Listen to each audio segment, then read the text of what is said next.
Work out பண்ணும்போது muscle cramp வருதா? அப்போ ஒர்க் அவுட் தப்பாக பண்ணுறீங்கன்னு அர்த்தம் இல்லை, ஒர்க் அவுட்டுக்கு முன்னாடி தப்பு பண்ணுறீங்கன்னு அர்த்தம். இந்த 5 டிப்ஸை ஃபாலோ பண்ணுங்கள், கிராம்பே வராது. டிப் நம்பர் 1, உடம்புல தண்ணியோட அளவு கம்மியாக இருந்தால் மசிலெலாம் டைட் ஆகி கிராம்ப் வர்றதுக்கு வாய்ப்பு இருக்குது.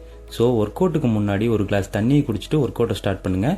ஒர்க் அவுட்டுக்கு இடையிலையும் கொஞ்சம் கொஞ்சமாக தண்ணி குடிங்க. டிப் நம்பர் 2, சடனாக வெயிட்டை தூக்குனீங்கன்னா உங்கள் மசில் திடீர்னு ஷாக் ஆகி கிராம்ப் வர வாய்ப்பு இருக்குது. அதனால் ஒர்க் அவுட்டுக்கு முன்னாடி 5லேருந்து 10 நிமிஷம் வார்ம் அப் பண்ணிவிட்டு ஒர்க் அவுட்டை ஸ்டார்ட் பண்ணுங்கள். டிப் நம்பர் 3, சரியான வெயிட்டில் சரியான ஃபார்மில் பண்ணுங்கள். பாடி ஏற்றுக்க முடியாத அளவுக்கு ஹெவி வெயிட் போட்டிங்கன்னா கிராம்புக்கு இலவசமாக இன்ஜூரியும் வரும். டிப் நம்பர் 4, நிறையா பேர் தப்பு பண்ணுறதே இங்கே தான். ஒர்க் அவுட் முடிஞ்சதும் டைரெக்டாக கிளம்புறது. அப்படி இல்லாமல் 5லேருந்து 10 நிமிஷம் ஸ்ட்ரெச்சிங் பண்ணிவிட்டு கிளம்புங்க.